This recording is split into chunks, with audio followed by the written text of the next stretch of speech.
Greetings, YouTube. I am once again on the road attempting to make videos with my somewhat jank USB travel mic, so hopefully this audio isn't terrible. If it is, I apologize in advance.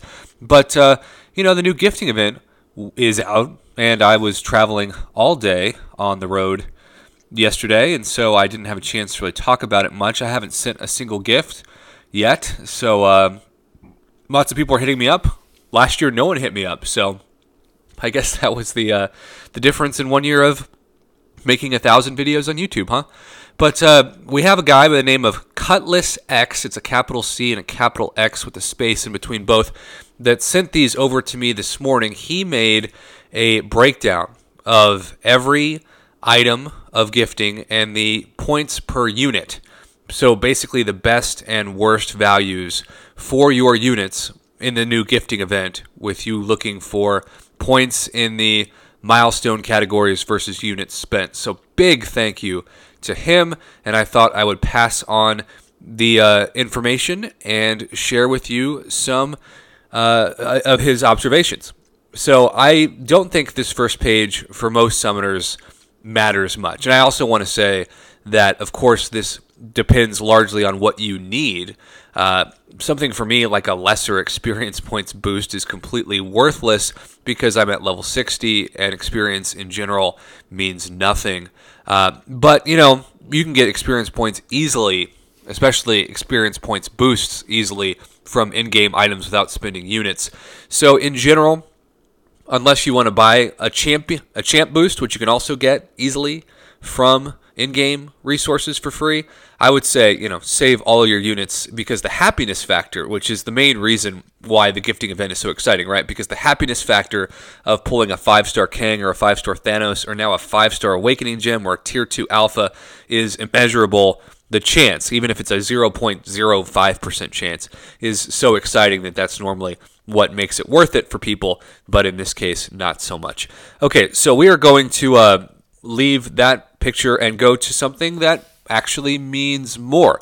Now, you will see on this page that there are a few items that are tied for the top spot of these categories. So first off, we have the level 2, level 3, and level 4 and level 5 health pots. Now, I always say if you can afford it, the ones that matter the most in terms of in-game usage are the ones that give you the most. So the level 5 health pots, I would say, are going to matter to you more than level 4, level 3, level 2, if you can swing it, because you're going to use them the most in terms of refilling health.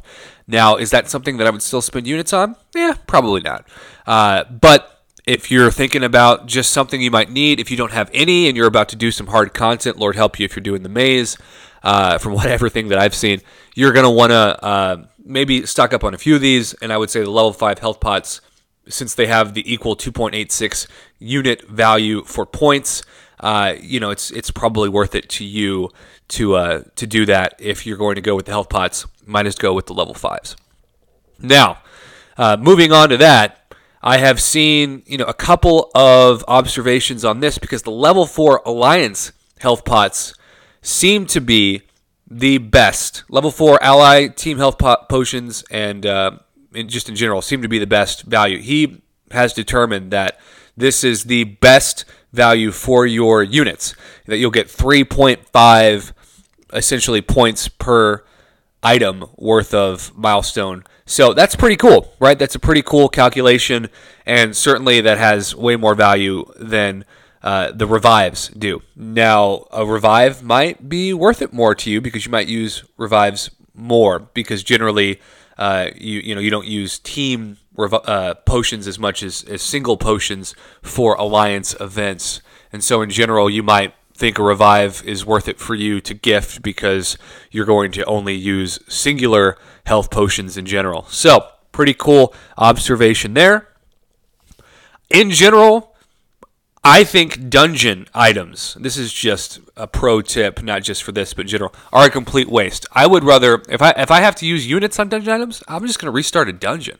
I'm just going to do a new run with 3 different champs than have to spend any units. So gifting any dungeon item, I think, is a terrible idea, but especially because the level 3 dungeon team health pot is the worst value for getting points in the event, which I think is quite fitting because dungeon items in general are the worst investment of units in the game at this point. I'd rather tell somebody to put units into premium disappointment crystals, which is saying something because they were the worst value until dungeon items came along. Now, is that going to change now that dungeons might become a whale milking fiesta that people can do as many runs as possible? Yeah, I guess it could, but I'm not going to be enforcing or telling people to do that because I think there's much better time for the happiness factor to spend on the game. Dual credits also have a good value, and they're cheap, right? So if you want to just gift a bunch of worthless items for cheap, this is like the hash brown that got you the McDonald's Monopoly points in McDonald's. I don't know if anybody's going to appreciate that analogy whatsoever, but I just made it.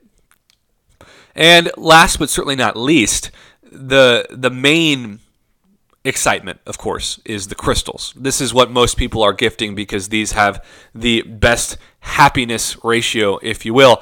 Now, interestingly enough, the greater gifting crystal doesn't have the best value in terms of this breakdown. It's actually the uncollected golden crystal or the golden crystal, but they're all pretty similar. And personally, I am only going to be hoping to get, this is a shameless plug, but there's a lot of people who've been saying, Prof, I would love to support your channel. I would love to do something for you, but I don't have any actual cash. And I always say, I don't know what you can do for me. Thanks for the support. But I want to do a insanely big, one of the biggest on YouTube if possible, greater giving crystal opening on my channel, hopefully on Christmas. So if you want to contribute to that opening, I guess, we'll have to figure out a way to friend you in game. The problem is my friend spaces are done.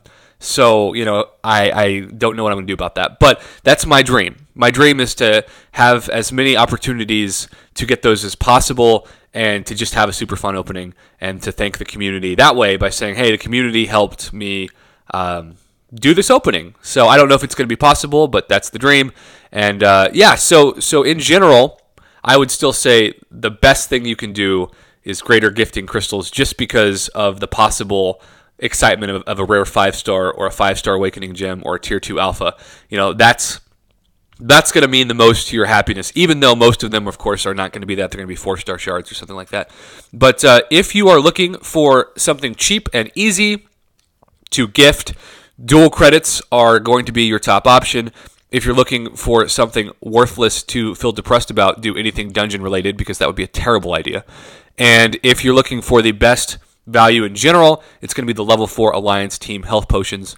And in general, besides that, you're just going to be wanting to assess what do I need to clear more content in the game in the coming year and make that best decision possible. So there you have it, YouTube. Thanks again to Cutless X for sending this over and breaking down all the math for us in the community. I look forward to posting this video and having much discussions and many screenshots for everybody's luck. And again, if you want to support my channel by helping gift a greater gifting crystal, this is going to be my dream goal. So there you have it. Thanks again for watching. Have a great day.